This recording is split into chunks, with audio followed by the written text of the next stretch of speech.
like I was definitely, canceled before being canceled was a thing, but it wasn't like for being like bad or something, like it wasn't like, I feel like Kanye, people are like mad at him for like particular political views or something, right? And you were cancelled when people just disagreed. but what, like, I don't even know what they, Well, exactly, what, yeah. what do you even disagree with, like it was just like this like trauma, this like cultural trauma. Do you think people didn't like having sort of intellectualism introduced into metal? Because I only became familiar with your work about 2 years ago when I started working with Deva.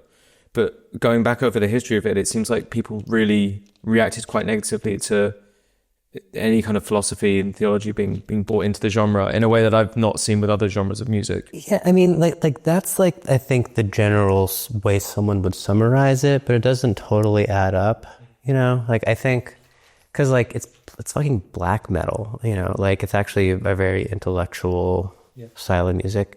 I mean, I think there was a lot of like, this person's gay or something. Right, okay, yeah. But like, sorry. I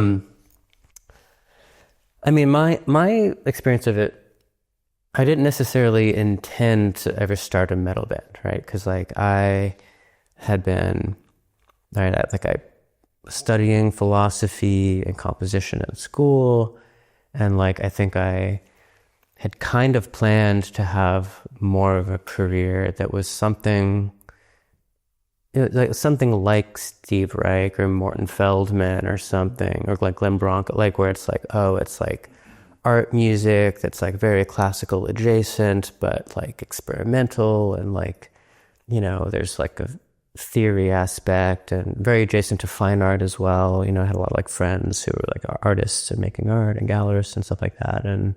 And then like at the time, like the music scene in Brooklyn, just like in like the early 2000s, was like really strong. Like it was really like a vital thing or whatever. And so I just kind of ended up touring with the band, like being more of like a Sonic Youth than a Glenn Bronco kind of or whatever. Like, So could I just ask what music scene you're referring to in Brooklyn at that time? Like art punk. Okay. So like not metal. What bands would that be? Just for the audience? Like Lightning Bolt. Okay. I mean, not that they're a Brooklyn band, but X Models. Okay. Well, like sort of just sorry to cut you off, but just to put it into context, there's a Reddit thread from around this era talking about LITVRGY, and the top comments is, man, sometimes you can just hear when the metal is made by someone wearing jeans. Okay. Okay. Oh yeah, I think I remember that phrase. I mean, this is the funny thing, because it's like Pitchfork, because like Pitchfork kind of turned on us by the Aesthetica time, and one quote that I remember, I've forgotten a lot of this, but one of them was like, Brooklyn hipsters unsurprisingly make crossover friendly black metal album or something. Okay, yeah. Like it was like Pitchfork was accusing us of being hipsters. And it's just like, but you're a Pitchfork. And then some may have happened. Also, like maybe like 3 years later, they were like aggressively filleting Death Heaven. Exactly. Yeah. Exactly. So it's like we were too traumatizing because it was like real art, and then it's like, oh, let's find like an actual hipster band that's like easier to swallow or something like that. Shade.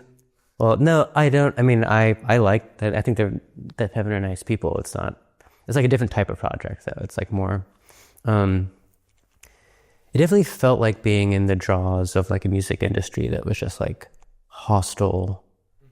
And I think that, well, because you've described like the kind of the quote unquote hipster side of the spectrum expresses some aversion to you, which is to say nothing about the metal side.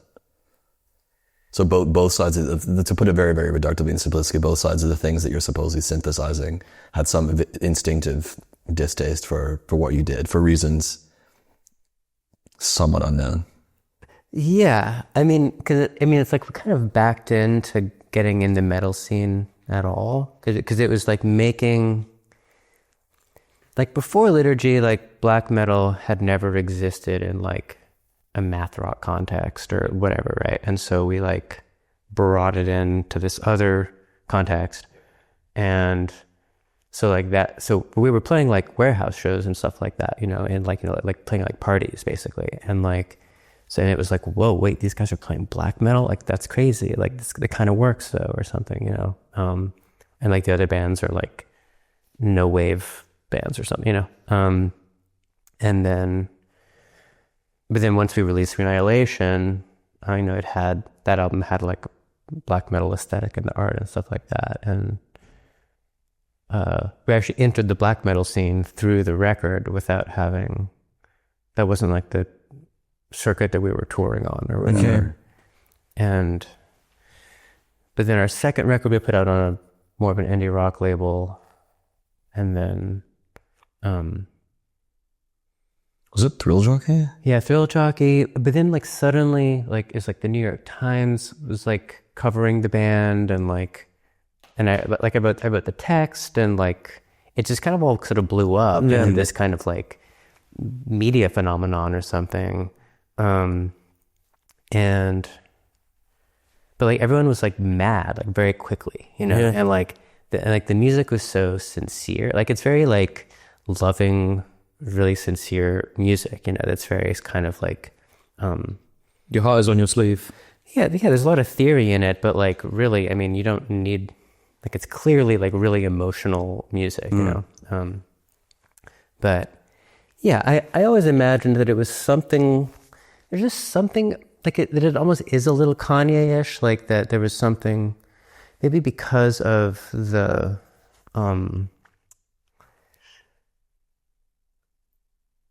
like the European classical music influence, just something that was just offensive to the whole sort of like culture industry of countercultural music, that like there were like journalists who were like, no, this is like this won't like you know, keep people stupid well enough or something like that, or like you know that it was like an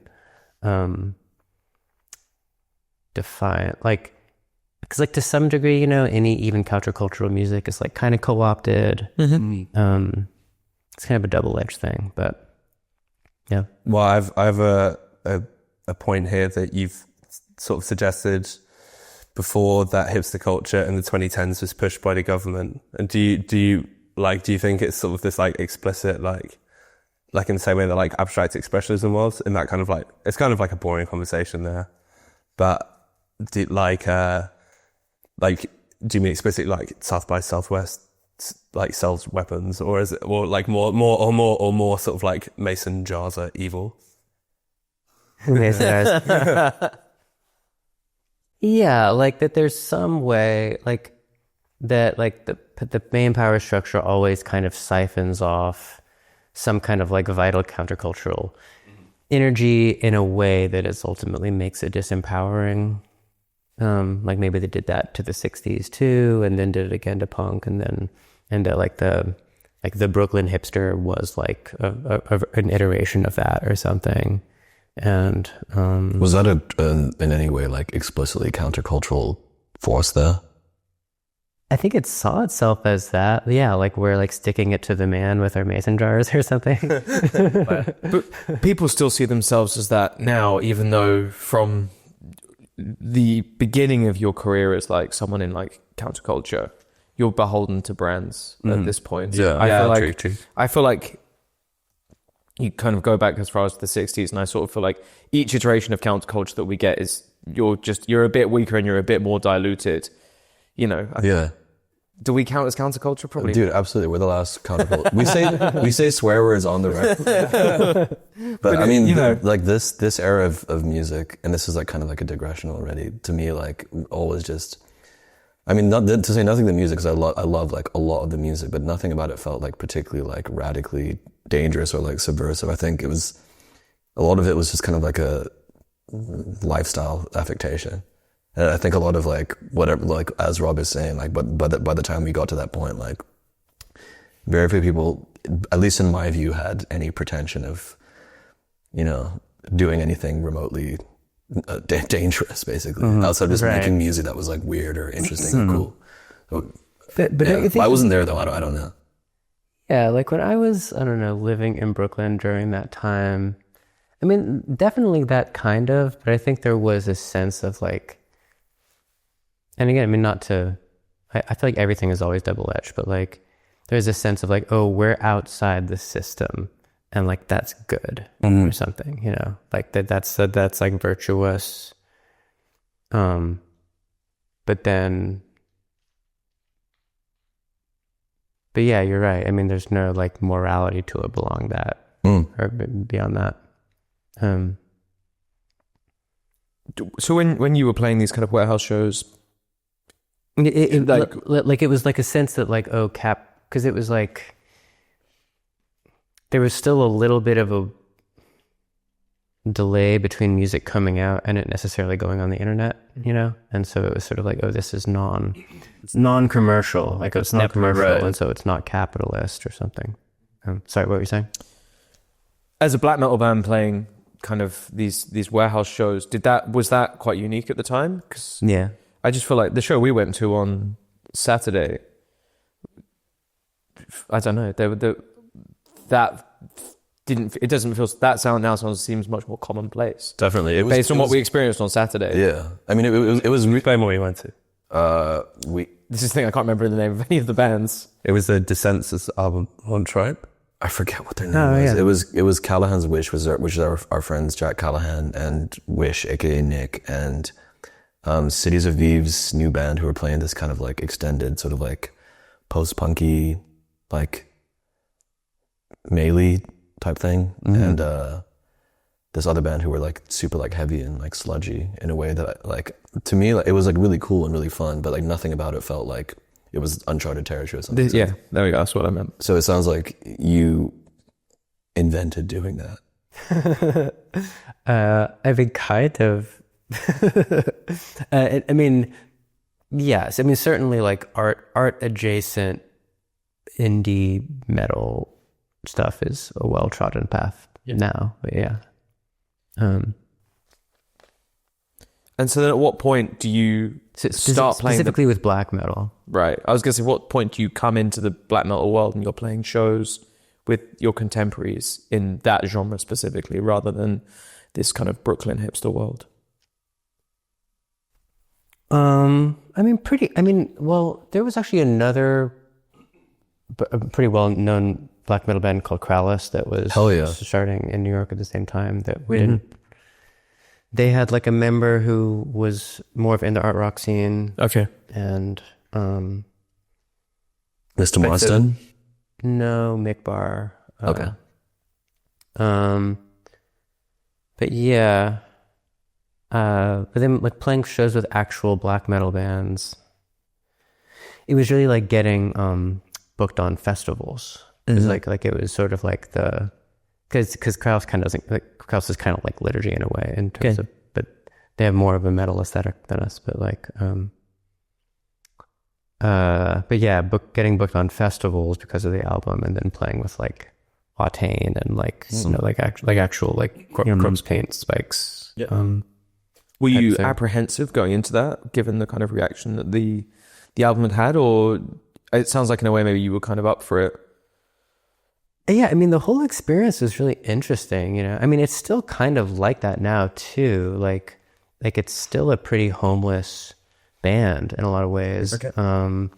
And like I've always aspired to sort of being like nomadic in that way, you know. So like it wasn't a complete shock that it happened.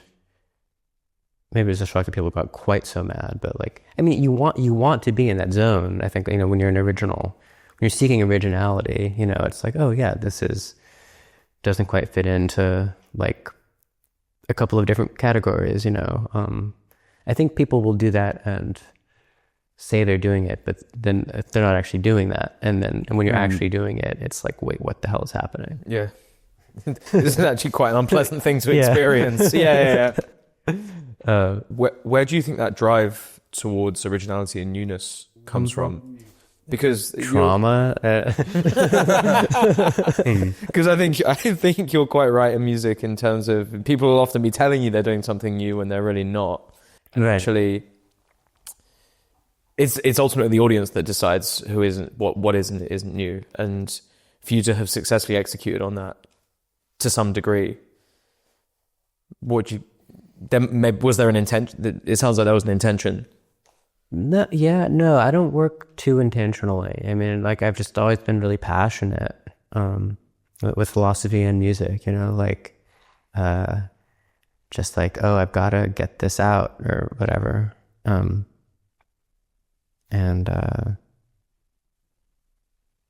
Yeah, and then like getting really, I don't know, working on something and getting really excited at how it sounds and being like, oh yeah, you know, and then just being, I don't know, being interested in a lot of different things and then wanting to kind of put them all in there. Mm-hmm. So when you're playing these festivals with like the bullet belt type battle jacket black metal heads, like, did you have any, you mentioned Watain, did you like cross over them at any point?